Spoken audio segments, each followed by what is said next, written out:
Things you've done a long time ago that you think were missed, passed over, ignored, on God's clock, he knows how to bring that thing back up at the right time to accomplish his bigger purposes. You don't know who you dealing with.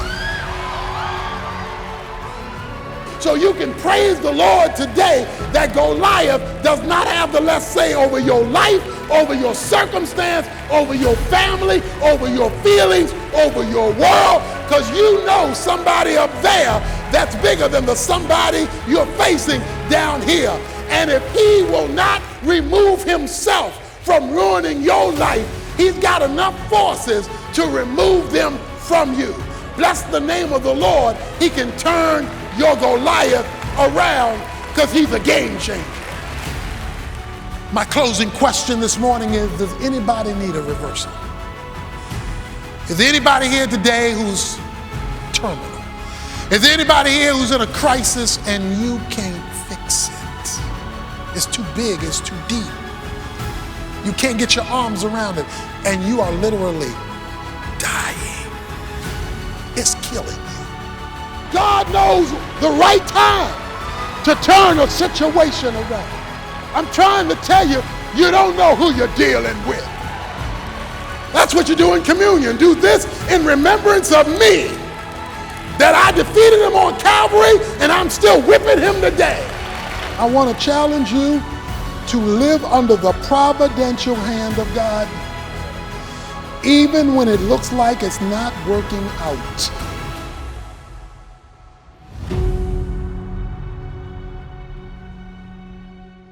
Our world is consumed with the concept of luck.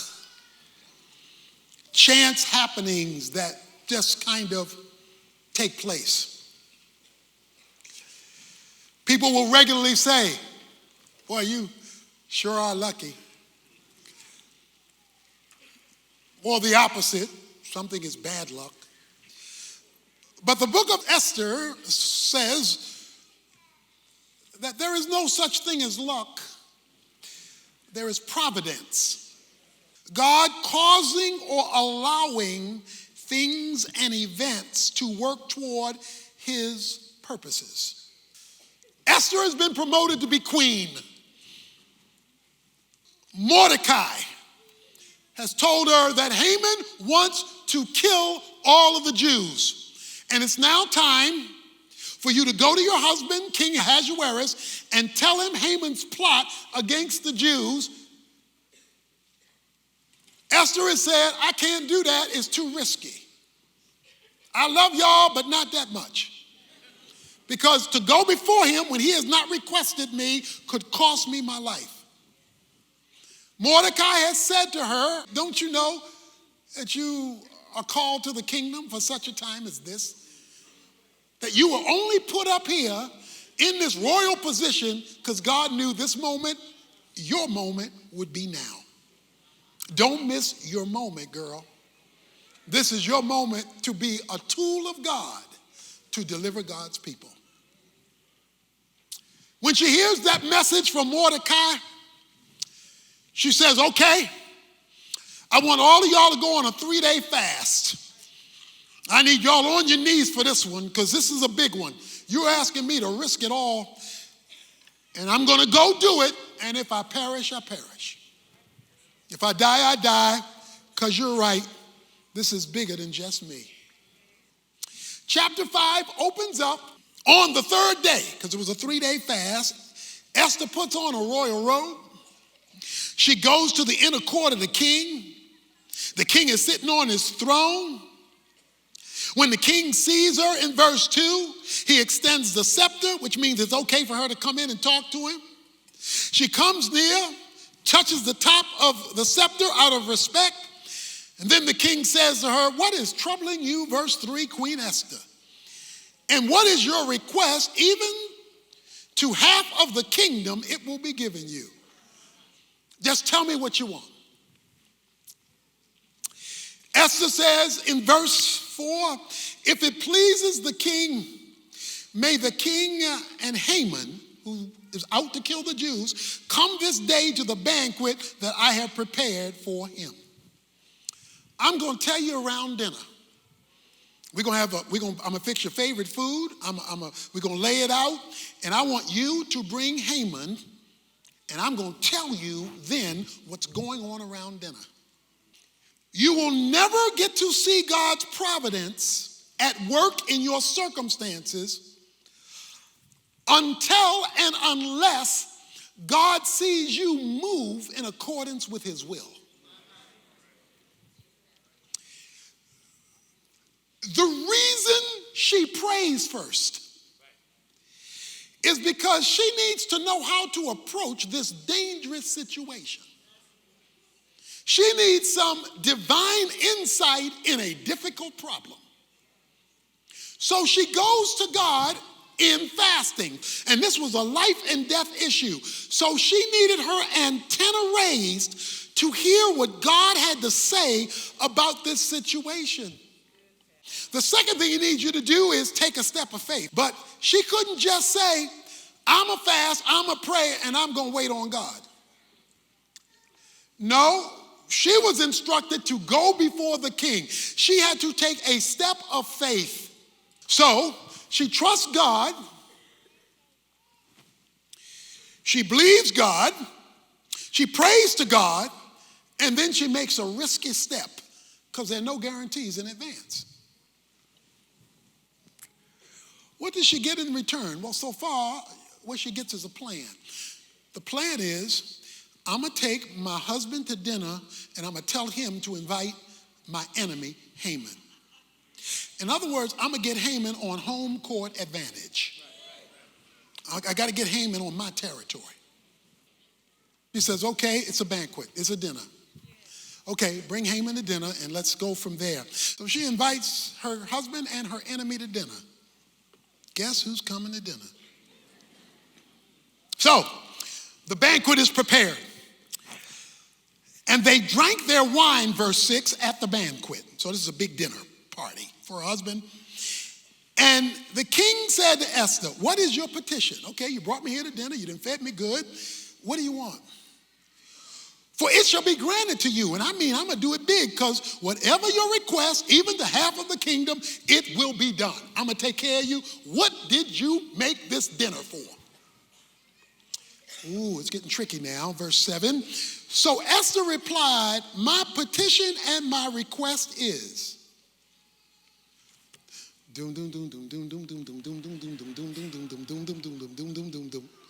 My petition and my request is, watch this, if I have found favor in the sight of the king, and if it pleases the king to grant my petition and do what I request, may the king and Haman come to the banquet which I have prepared for them tomorrow. Say what? The man just told you he's going to give you half the kingdom. What you want, girl?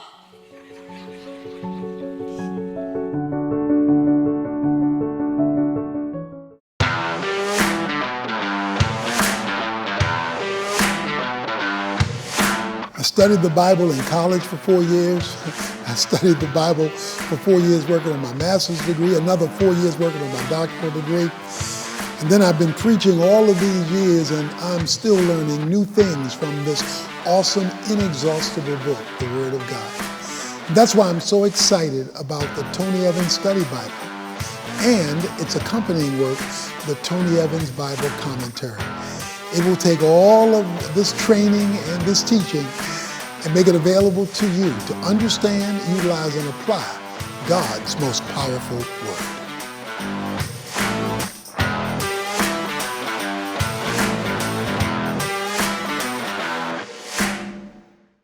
She says, King, my request is, can we have dinner tomorrow? Wait a minute. She made the dinner to make her request to save the people from the genocide of Haman. She's got them both sitting there. Dinner is fine. They've been doing their drinking. Everybody's ready to go. He's offered her the kingdom. What do you want? And she says, what I want is for you to come to dinner tomorrow.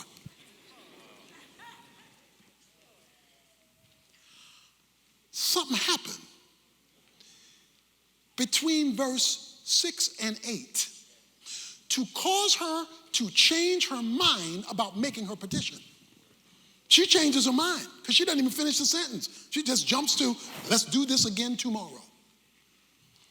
So I know your question is, what changed her mind? She pauses and says, come back tomorrow. Something is happening here. Well, Haman is now smelling himself. Because Haman went out, verse 9, glad and pleased of heart. He's saying, whoa. He says, boy, I was invited to eat with the king and his wife. Boy, I'm really rising on the ladder here. The problem is when he goes out, he runs into Mordecai. Verse 9, and Mordecai would not stand up, not respect him. The man is out to kill him. Mordecai's not going to stand up. Haman was filled with anger against Mordecai. So he already doesn't like him. Now he's really ticked off because I didn't come from this party with the king, with the queen. I'm standing before you and you don't recognize who I am and they just invited me to be with them. You don't know who I am. So he is ticked off, but he controls himself. Verse 10, he doesn't let it. He goes home and tells his wife. He says, wife, Zeresh, he says, let me tell you about my day. I am the man. I am the man. Look, I'm rich. We got these 10 sons. He says, verse 11, and the king magnified me and promoted me, and I'm above all the servants. And then guess what, baby? Verse 12, Esther, the queen, had me, no one but me come to be with the king to eat dinner. Oh, yeah, I'm boss. I'm the boss man, girl. I am on it. This is my day. But there is one problem. All this doesn't matter to me because this Mordecai, the Jew, sitting at the king's gate. And I can't stand it. I can't take it any longer. So his wife says, look, we got to get rid of Mordecai. You build the gallows and we're going to kill him tomorrow. We're going to kill him. During that night, chapter 6, verse 1, the king could not sleep. This is just not a regular night. This is on a particular night. Insomnia sets in. And so the king needs help to go to sleep. So according to verse number 1, he tells his servant, go get me something boring to read. God is so detailed in his coincidences. He leads the servants to the right book. And he makes them read the right page. And on the page that they read, it was found written, verse 2, what Mordecai had reported concerning Bigthana and Teresh, 2 of the king's eunuchs who were doorkeepers, that they had sought to lay hands on King Ahasuerus. That goes all the way back to chapter 2 when Mordecai uncovered an assassination plot against the king, and it just happened to be written in the book, in the Chronicles, on the page from the book that he had them read that night, not a night, that night he could not sleep. Okay, I know it's just luck. I know it's just chance. I know it's just something that just kind of happened. I got that. So he's reading the book because of his insomnia. And it just happens that when they hit Mordecai, King said, whoa. You've been reading all these names and all these events, but this guy Mordecai, he saved my life, right? Yeah, King. Well, tell me, verse 3, how did we honor him? How did we tell him we appreciate him for saving the king's life? Servant said, we didn't do anything for him. What? You see, God's providence is tied to time. Even though the time may go over years. Because this is years. Even though you thought something should happen 5 years ago or 8 years ago or You know, but God is doing more than just you. He's doing a series of things at the same time because his kingdom is bigger than just you. You are not the kingdom. You are a representative in the kingdom to be used by the kingdom for the kingdom, but you're not the only one in the kingdom. And so timing becomes everything. And so now we find ourselves when on the day, because night is now past, on the day Mordecai is supposed to die, he's reading a book with Mordecai's name in it, just because he can't sleep on that night. Okay, watch this. The king asked in verse 4, I hear somebody outside. Who's outside in the court? It's early in the morning. Who would be up this early out there? Who's there? Who's in the court? He asked in verse 4. Now Haman had just entered the outer court of the king's palace in order to speak to the king about hanging Mordecai on the gallows which he had prepared for him. King's servant say in verse 5, King, behold, Haman is standing at the door. Let him come in. Tell Haman come in. He my number 2 guy. Let him come in. So Haman came in. And the king said to him, what is to be done for the man who the king desires to honor?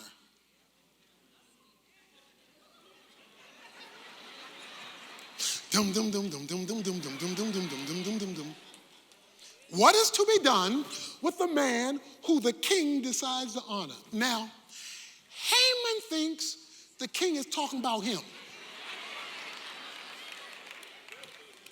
Haman thinks the king is talking about him. He's number 2. He's the number 2 guy in the land. We learned that early in the book. So the king says he wants to honor somebody. So Haman, because he's smelling himself. King want to honor me. Okay. Let me go for the gusto. You want to honor somebody, O king? Let me tell you what you should do. Here's what you should do, O king. Bring out the royal robe. Let him wear the king's robe, which the king has worn. Then bring him the horse on which the king rides.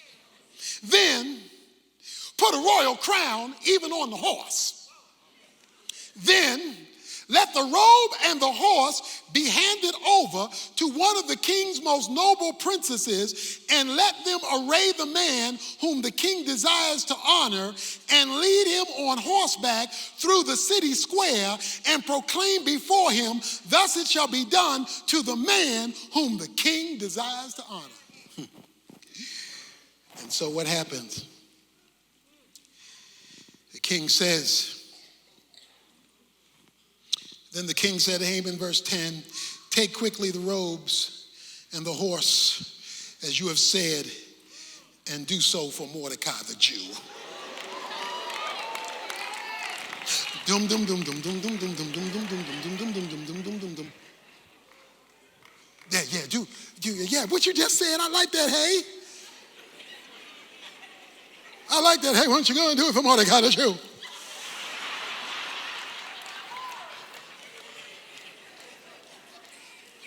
My Bernie Mac invitation, not that invitation. Just go ahead and do it for Mordecai the Jew.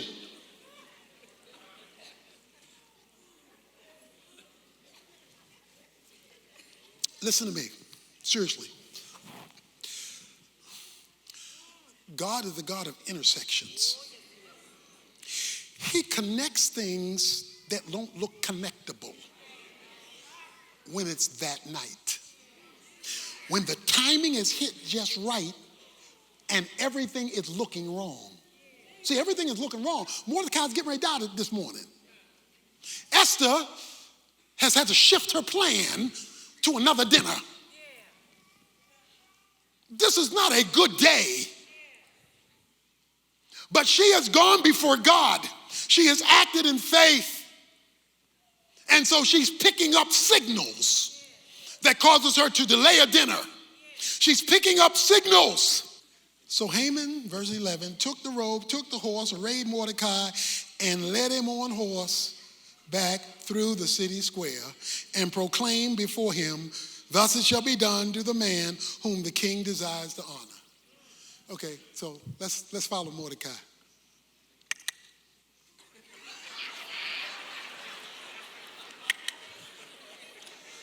This is a man the king want to honor. That's called making your enemies your footstool.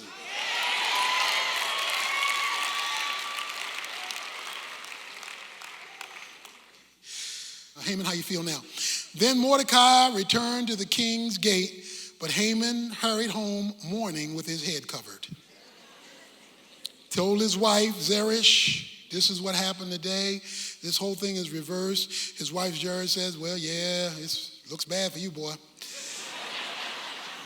She says, because you've fallen before this Jewish man. You've fallen before this Jewish man. Brothers and sisters, this is 24 hours. So he's walking this Jew around. Okay. Why am I telling you that? Because I'm telling you the providence of God can even address racism. Okay, don't miss me. The providence of God, because we got racism. He wants to genocide all of the Jews because they are Jewish. It was religion, but it was racism. They were Jewish. The providence of God can handle racism. It was the providence of God in 1955 when a woman named Rosa Parks happened to be on the bus, happened to have a man talk to her. She happened to not be willing to get up, which led to a civil rights movement, which changed the laws of the land. God knows how, when he gets the right people with the right faith at the right time in the right place to do the right thing, to flip the script even racially. Okay. It's about 1969, around 1969. One of my professors in college asked me to go to a church with him, to his church, around 1969. I went with my professor. I go inside the church, and when I walk out of the church, all hell breaks loose because blacks were not allowed in the church. My professor didn't agree with that. He asked me when I would go. I went. I didn't know all this. So I went, and the church went into convulsions. Because this is, coming off the civil rights era and all that. And they went into convulsions over this black man coming into the church. So they had a meeting about what the church's official position was going to be. And there was a split among the leaders and among the congregation. On the Sunday that I went, they had a guest preacher who was candidating to be their new pastor. I didn't know who was going to be preaching, but he was candidating to be their new pastor. He preached. They had all planned to bring him in. He found out their position in light of me going to the church. He wrote the church and says, I cannot pastor a racist church. So he said, I'm not coming to this church. That split the church even more.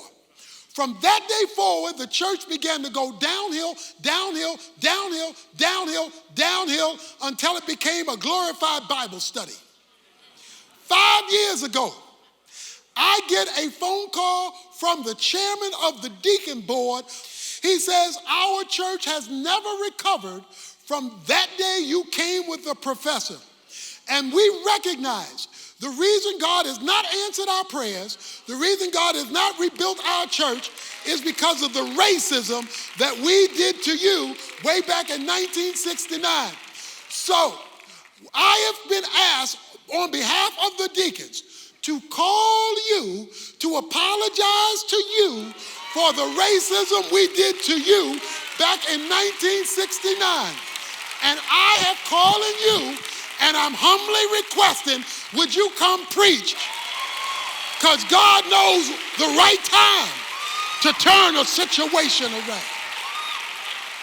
I'm trying to tell you, you don't know who you're dealing with.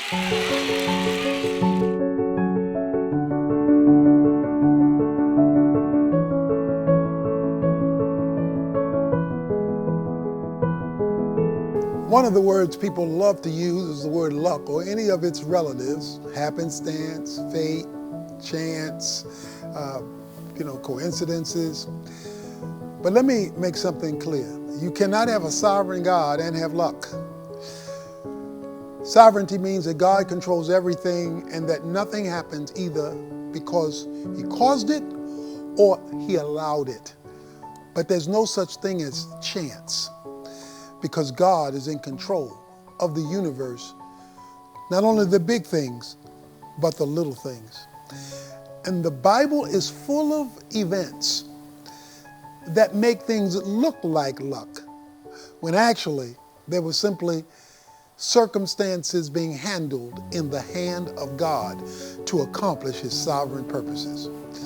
Now, we play a part in that. Our choices, our decisions can influence and affect how things work out.